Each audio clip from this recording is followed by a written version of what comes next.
Hot Springs Village Inside Out is a closer look at the greatness of Hot Springs Village, Arkansas and the surrounding areas. People, places, experiences. Hot Springs Village is one of the most beautiful places on earth. Join me, Randy Cantrell, and my co-host Dennis Simpson as we engage in weekly conversations to explore Hot Springs Village Inside Out. Today's show is brought to you by Central Arkansas's favorite radio station, KVRE. Find them on the dial at 92.9 FM. Stream them live at kvre.com. Ike Eisenhauer State Farm. Ike and his award-winning team have been serving the insurance needs of folks all around Hot Springs Village since 1998. Ike is qualified for State Farm's President's Club, Chairman's Circle, and Hot Springs Village Insurance Agent of the Year. Call Ike Eisenhauer State Farm today at 501-984-4100. That's 501-984-4100. Find them online at ikeeisenhower.net. Call them today for all your insurance needs because, like a good neighbor, Ike Eisenhauer State Farm is there. With Mr. Ike Eisenhauer. Ike, how you doing today, buddy? I'm doing fine. How are you, Dennis? I'm well. From what I hear tell, we had dodged some weather. Unfortunately, some of our folks in Little Rock did not fare so well, which I hate to hear. No, as this is being recorded, we just had a big tornado go through West Little Rock and heading up towards Burns Park, I believe. But a lot of damage around Rodney Parham, and I don't know. I just haven't heard all the news yet, but it's not good. Yeah, well, and so unfortunate, but this really ties in. And look, everybody needs insurance or some type of plan. Mm-hmm. And the first we've been level, through that here. You guys do. Spring Village. You guys do that? Y'all offer insurance? Yes, we do. Who knew? Who knew? Right? No kidding. Yeah, well, we in April 2011 we had a tornado that hit Hot Springs Village and Fountain Lake and went up to Valonia and was their second big tornado in Valonia in 2 consecutive years. Because they had one in 2010. But anyway, it caused a lot of damage here. We had over 100 claims, a couple total losses. It was a pretty bad one. We're used to, when we have catastrophe claims here in the insurance world, they if you have a bunch of claims in a particular day related to a particular event, they call it a catastrophe or a CAT. And so most of our cats are hail cats. We have hailstorms all the time. Yeah. And but that one was really bad. It was over 100 houses, and some houses seriously hit. A lot of houses that didn't sustain so much damage as they had lost trees. I remember being in one neighborhood where there was they were on Lake Balboa and beautiful little neighborhood with trees across the cove, and when the storm passed through, it wiped out all those trees, and so all the backs of the houses, they're all open there. You could look in there and look at all your neighbors' windows, and so I mean it was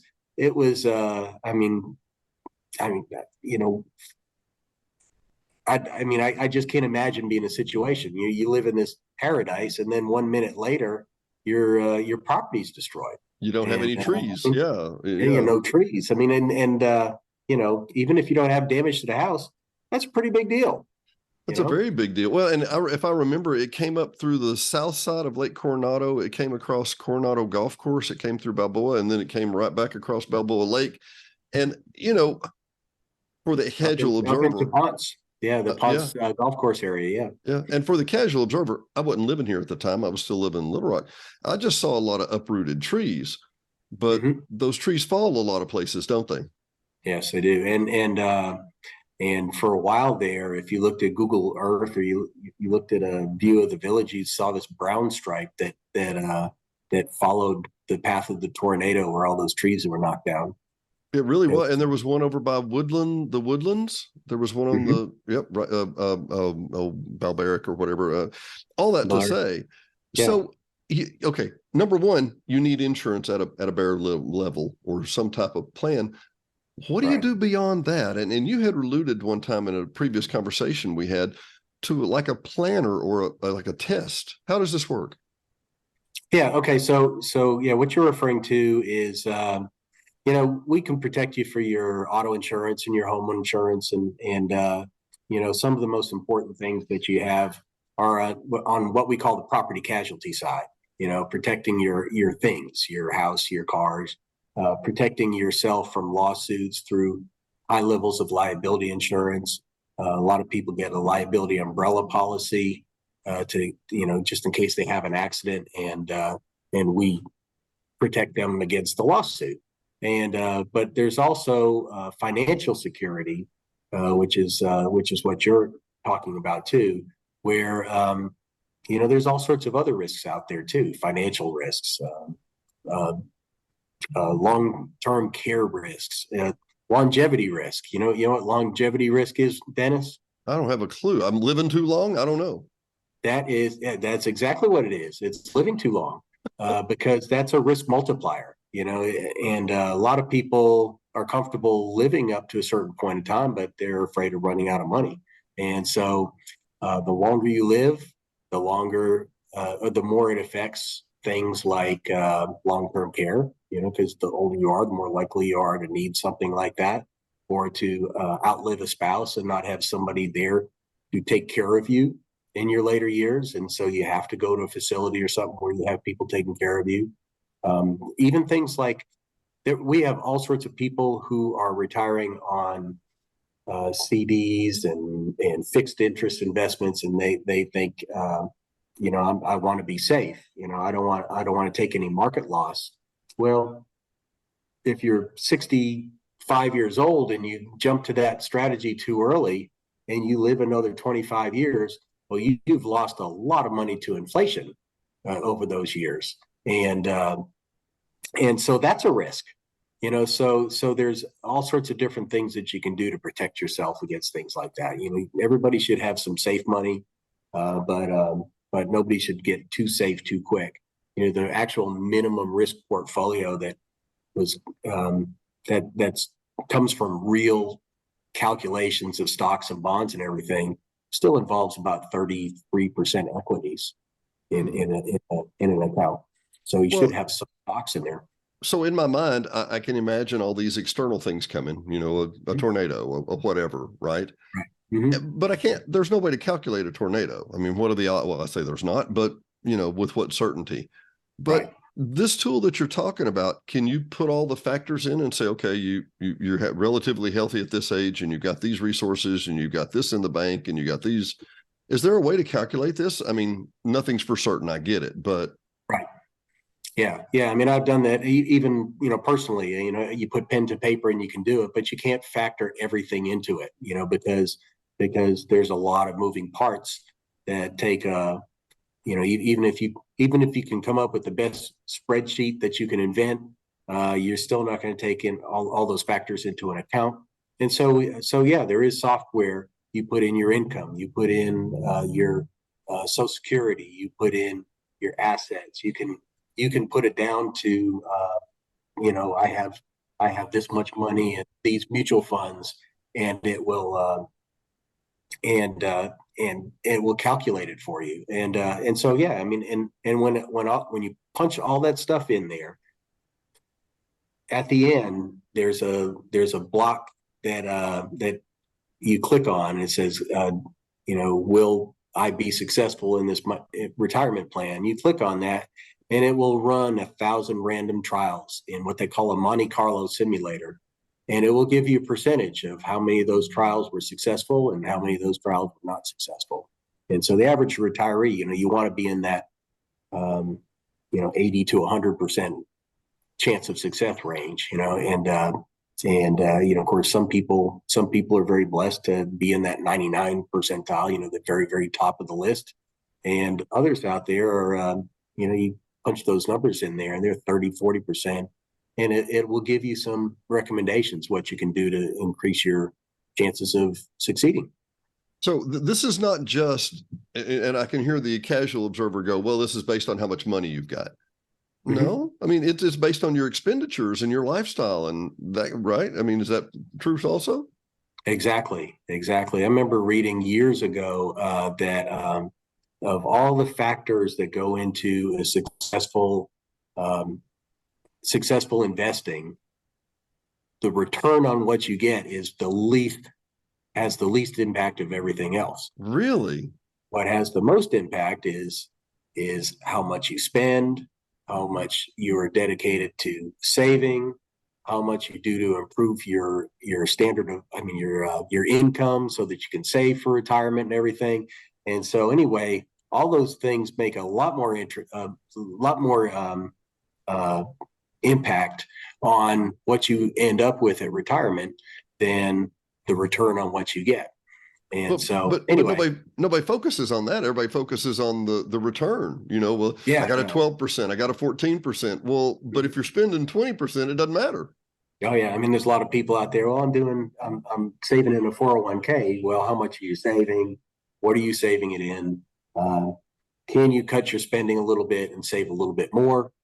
There are so many factors that can go into that. I mean, I had a young lady come in. She's maybe 40 or so, and had not really saved for retirement and was trying to save. Had an idea in her mind about what she could do, and her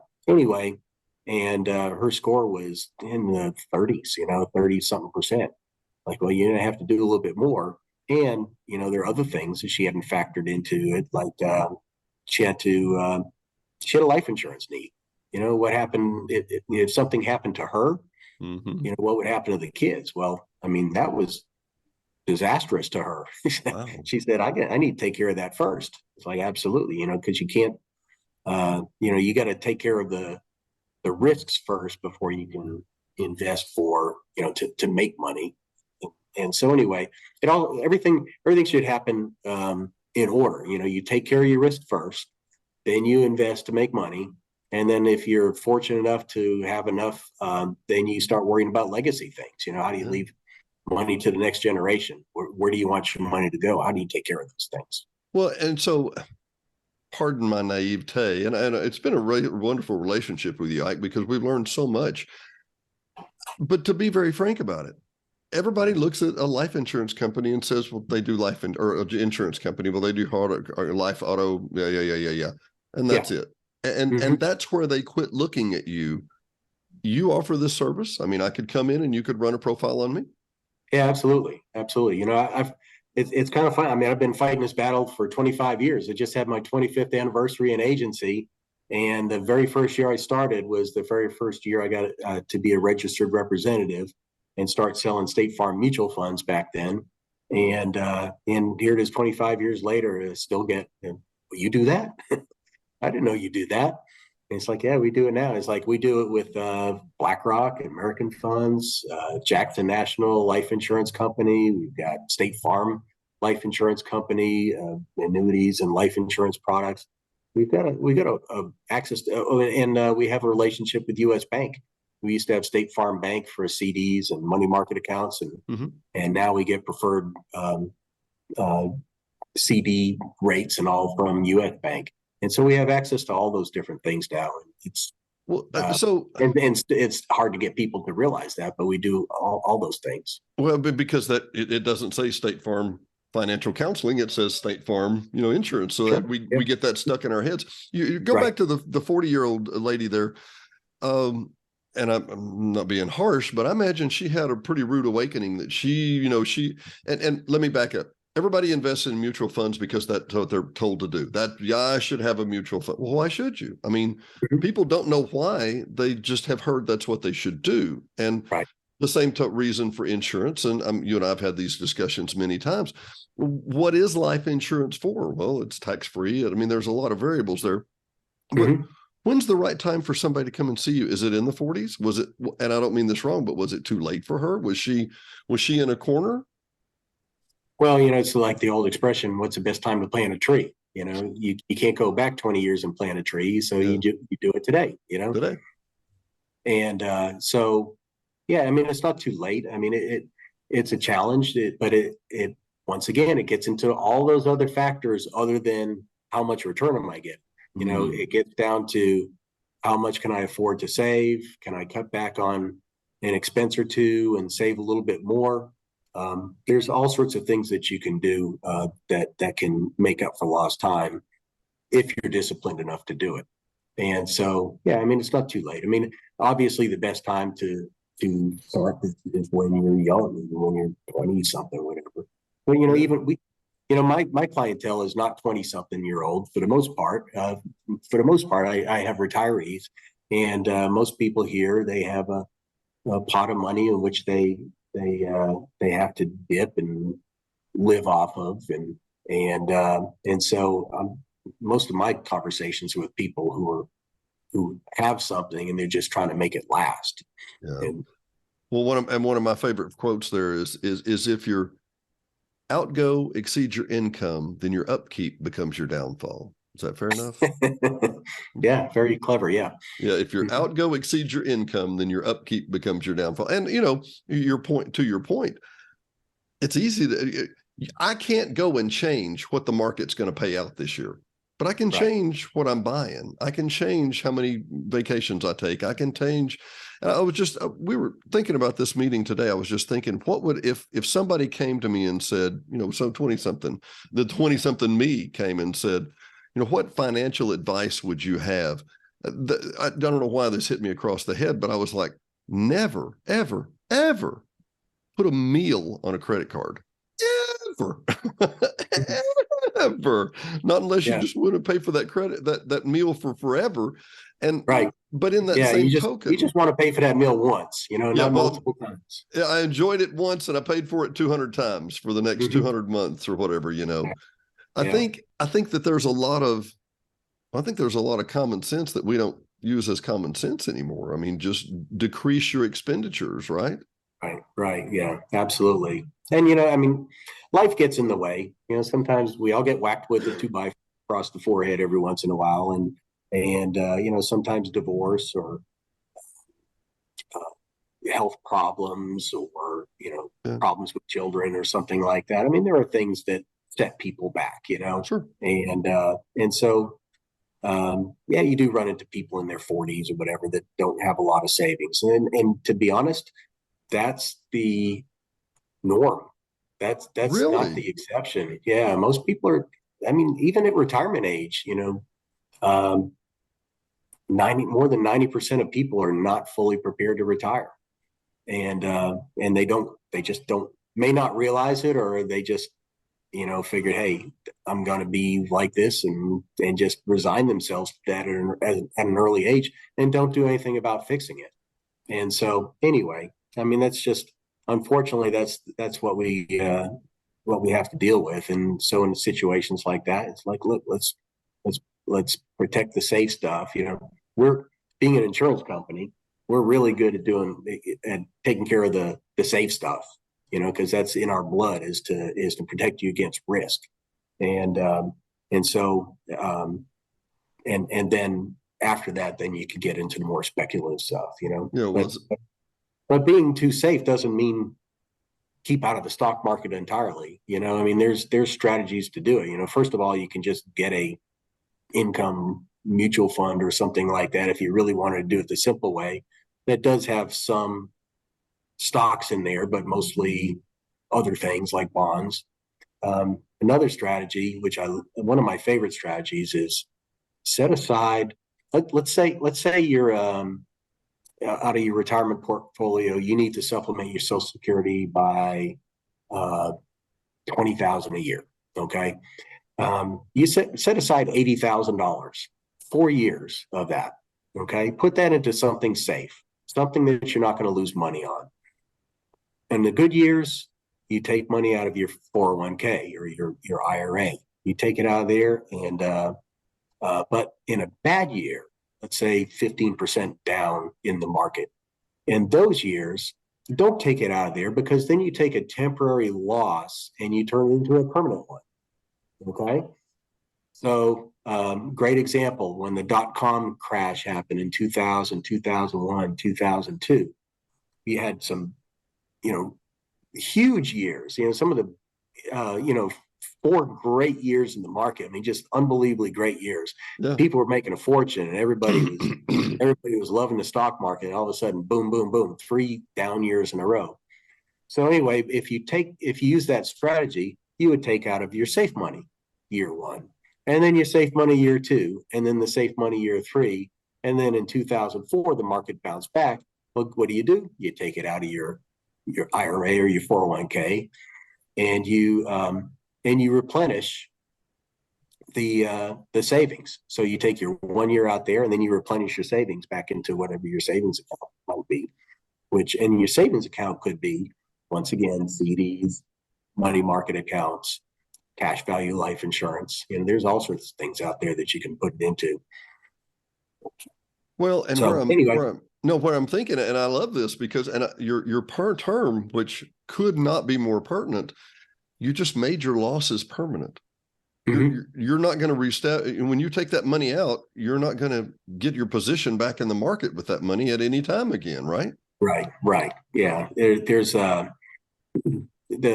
this guy, Tom Hegna, that I follow, and he always says the riskiest years for any retiree are 5 years before and the 5 years after retirement. Right. And I think of a guy, just off the top of my head, I'm thinking of a guy who retired in March of 2000, right after I'd started in agency, and anyway, and he was building this nice big house and everything, and stayed aggressive in the market and got whacked big time because that crash started happening in March of that year. And within a few months, all of a sudden he was struggling to come up with enough money to finish his house. And so anyway, the house never got finished fully the way that he wanted it to be finished, or at least, well, at least I think he had to cut corners or whatever. And he did a lot of stuff himself in order to get it the way that he wanted it. And but once again, he was drawing from something, or taking a big hit in the market that year and then making it permanent because that's where he had to draw his money from. Mm-hmm. And so anyway, and that's what happens if you don't use the proper strategies, you can really burn yourself that way. And let me ask you, I know you love to travel, you and Sonia, and we do too. Mm-hmm. I don't use a travel agent per se, but maybe I should. Maybe that would be the best use for some things in particular. Yeah. Because last time I've been in Greece was never. Last time I was in Italy was never, that kind of thing, right? Right. Last time I was a financial consultant or a financial advisor was never, but I do know one, and I think he's at 501-984-4100. Did I say 501-984-4100? No, you said it right. Yeah, that's it. 501-984-4100. Yes. So, but I'm being funny, but at the same time, I'm serious. Somebody could just call, schedule an appointment with you, come in, lay out their numbers. You could crunch them or help them just evaluate a solution to a long-term investment solution from a professional. Mm-hmm. Absolutely. We had a guy come in a couple of weeks ago, and he came in because he watched us talk about this on a previous podcast, and he's going to send me he did a spreadsheet, and he's going to send me a spreadsheet, and we're going to actually punch that into the computer and see how it works for him. So anyway, and if there's any recommendations, we'll be able to find out. Well, great. And here's the deal. One of the times we talked about this, I didn't even know there was a calculator available like this. You and I had talked offline, and your comment was, well, you've got so many different buckets, Dennis, you'll probably be okay. And I'm like, I've got buckets. I've never even seen it that way. I didn't think, okay, well, that's a bucket and this is a bucket and that's a bucket and I'm working on a bucket but I guess what I'm saying is to have a view from above, a hierarching, independent, third-party view. One of the things that I guess here in the village, and I know we used to have these a lot, but we had investment clubs where people would sit around and talk about the hot stock of the day and the cryptocurrency and the whatever. In love, it seemed to kind of go from one fad to another. Is that fair? Yeah, I've had several conversations over the years with people who do that. somebody was in recently and they get their stock tips from YouTube. They subscribe to a YouTube channel. I'm sorry, I know it's not funny, but it is funny if you think about it. Well, there's always something out there. There's today this is hot, next day that's hot, next day that's hot, and they find themselves jumping around over and over again. And I know the feeling because I subscribe to a couple investment newsletters, and years ago I took a lot of my money and I started investing it individually, and I found myself jumping around so much, following, well, this one says to do this one says to do that, and you can drive yourself crazy doing something like that. Mm-hmm. And of course you're following somebody else's advice that sometimes works out great, sometimes it doesn't, and so anyway, and sometimes I think it's like my 401k is my 401k is doing just as well as all these individual things that I'm paying money to on this newsletter to do. It just jumps around so much. So anyway, but your point being, and I know you and Sonia, you're focused on your expenses too. You don't mm-hmm. just invest and think, okay, well, if I invest enough, it'll be brighter. If I chase this other 2%, mm-hmm. that's not going to make as much difference as your spending habits are exactly. Huge. It's huge in that. Pay yourself first. And I'm curious, if somebody came and made an appointment, they came to see you, came to talk about this, do you charge a percent? Is it a flat fee? What are your services cost? I don't have a clue. A few years ago, there was something happened with the Department of Labor, and it just kind of it affected the investing world. Mm-hmm. It was called the fiduciary rule that ended up getting changed. And anyway, so a lot of the brokers went to advisory fees. I mean, that's just kind of the way that the industry went years ago. So basically, if you had let's say $300,000 invested, you have to pay a broker, let's say a percentage or a percentage and a half of that. So it might cost you $4,500 a year for that advisor to do that for you. We don't have that yet. We're about to get it, but for us, it's still going to be optional. And for most people, to be honest, most people that I deal with, they're better off just paying one commission, one sales load, and being done with it forever and ever. I'm not the kind of advisor that's going to be pushing you into this fund and that fund and churning you here and there, which is one of the reasons they came up the rule, because advisors went anytime they wanted to take another trip or something like that, it's like, hey, I'm going to move people from this fund to that fund, get an extra commission, and so anyway, it's like we don't do that here. We've got a ton of mutual funds. Let's say you're in mutual funds. We got a ton of them through American Funds. We got a ton of them through BlackRock. And if you're in BlackRock funds, I can put you in a different BlackRock fund without costing you a dime, Wow. And why move you from BlackRock to American Funds if it's going to result in a sales low, Right. And so anyway, everything's got to pass the mom test. Would you do this with your mom's money, And anyway, so we don't do that kind of thing. Usually it's just whatever the commission is for whatever product you're getting, whether it be an annuity, a mutual fund, a life insurance policy, or something like that. Well, being frankly in the podcast business, I understand, and I see a lot of podcasts. I see a lot of advertising. When you talked about YouTube, I didn't mean for it to be funny, but you don't know the financial incentives those people have to encourage you to purchase a certain thing. To have an independent investor who can say, independent consultant who can say, this may or may not be better for you, not based on what comes in my pocket, but based on what's going to work for you. And frankly, you're going to be my neighbor and we're going to live around each other for the next 30 years. Yeah. It's kind of like, a lot of people follow Dave Ramsey. Yeah. And, and Dave Ramsey has a lot of great advice.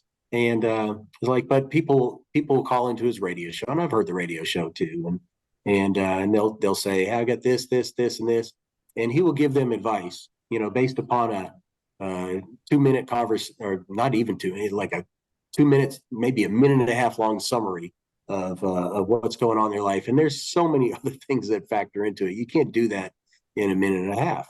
And so anyway, so you do have, I mean, even if you follow a Dave Ramsey type thing, it's still a good thing to sit down and talk with somebody and get a little bit more in depth, because he might be missing something that might pertain to you. I love Dave Ramsey, but it doesn't mean that it applies to you. It doesn't mean that fits your situation, right? Yeah. Well, Dave Ramsey, one of the big things that in the insurance industry, a lot of people don't like the fact that he doesn't like cash value life insurance. And his thing is buy term and invest the difference. And but most people don't. They'll buy term and not invest the difference. Or even funny, how many years of income Dave Ramsey says you should have in life insurance? 3. 10 years. 10 years. So yeah, I mean, if you're making $50,000 a year, you should have $500,000. And how many people have $500,000 in life insurance? Not nearly enough. Not nearly enough. And so anyway, more people should follow that, at least get more term insurance. But on the downside, I mean, there's so much value to cash value life insurance that, I mean, I can't tell you how many people walk in here uninsurable after the age of 70 and they need life insurance, and we can't do anything. Oh, because it happens all the time. It happens all the time because they didn't do it. It's like, if you'd had cash value life insurance in your 20s, 30s, 40s, even 50s, like you wouldn't be worrying about this. You'd have not be an issue, or have short term, or have the short and then say, okay, well, I dropped it and I lost it a couple of years. Okay, well, now we're back to zero. You have nothing, right? Yeah. Well, you're back then. You buy term insurance for 20 years and you have nothing to show for it at the end. It's like renting, Yeah, literally. Well, to own a home, or is it better to rent a home? In the long run, it's cheaper to own a home. The home will pay for itself and be an asset for you forever. And that's what cash value life insurance is compared to term. I think, as Paul Harvey would say, and that's the rest of the story. It doesn't all fit in a 20-second clip. By the way, we've got to run here, and I really appreciate your time today. I want to share one little Dave Ramsey story, if I can, real quick. Mm-hmm. He had a guy call in that was in his, I think he was 23 or something. He was working at a college, and he said he was working 20 hours. And that it was just killing him. He had a full load and he was working 20 hours. And he said, well, what are you doing? And he told the guy he was working at a bar or something like that. And he said, well, and you're not able to make it on 20 hours. He said, yeah. He said, he said, at the end of the month, I just get that 20 hours. And Ramsey about blew a gasket. He was like, what? 20 hours a month? 20 hours a month? Put down the beer pong, buddy, and go back to work, and you can work 16 hours a day. You know how Ramsey is. I mean, he was tearing the guy a new one, which was a valid point, I thought. Yeah, absolutely. My favorite Dave Ramsey thing is live like nobody else lives today so that you can live like nobody else lives tomorrow. And in other words, cut back today. People are spending money on things that are frivolous and expensive, and if you do that and you sock it away and save and be smart about it, then in the future you're gonna have a mumuch better chance of doing better than your peers, when it comes to retirement. So anyway, and you touched on it. You you talk about people who buy term and invest. Oh, look, there's a boat. Hey, honey, we've wanted a boat. We should. And, you get distracted by the sparkly things. And then 10 years down the road, you're like, okay, well, let's talk about retire. Oh, boy, we really aren't in a very good place, are we? Right. Yeah. Absolutely. Well, I tell you what, it's been a pleasure. Ike Eisenhauer, 501-984-4100. Find him on the web, Ike Eisenhauer State Farm, 501-984-4100. And I promise you, Ike is just what he is here. You can sit down and talk with him. It's completely private and confidential. I would guess, and I frankly, had it not been for the last few years, I think if I came to talk to you, Ike, it would be tempting to be embarrassed or feel like I'm going to get scolded by the teacher or whatever. But it's not that way. You see people like that, me and everybody all the time, right? Oh, absolutely, absolutely. And sometimes I'm surprised. I mean, I had somebody in recently, retired doctor, and I kind of figured, well, they know all this stuff, and I was shocked at how little they knew about it. It's like Really? they just didn't pay attention. So anyway, you just have to get back and get into educational mode, and anyway, it's he had more important things to think about than he had more important things to think about until it was time to think about this. He had to worry about keeping people alive, and so he just trusted other people to do it, and so anyway, so that's fine. It's like, I'll play that role for you, Well, we appreciate it, Ike. I'll tell you what, and actually, as a sponsor for the Boys and Girls Club this last couple of weeks ago, and as all of you do, thank you. Seriously, thank you. Oh, you're welcome. You're welcome. That's my favorite. I mean, of all the things I sponsor, the one that touches my heart more than anything else is that Boys and Girls Club. Well, we actually recorded with Susan and Clara this morning, and Emmy. Okay. And I wanted to do one with you too, but I had a full screen, if you get my drift. But as I went through it, Susan called the other day and said, you won some things at the gala at the silent auction. Come pick them up. Come get your stuff. And I'm okay. And I'd never seen the building before. Lived here 10 years. Been coming in here 20 years. Never walked in the building before. Didn't know they had alternate learning there during the rest of the day. And it took me about 5 minutes to hug Susan and say, "You are doing the Lord's work." You really are doing the Lord's work. I mean, and she has a heart for it. It's her passion. Yeah. Oh my goodness. What it brings to the community, Ike, is immeasurable. And I appreciate your support. Yeah. Susan had did a fantastic job of picking up the pieces of that club when we made the merge with the Saline County Club.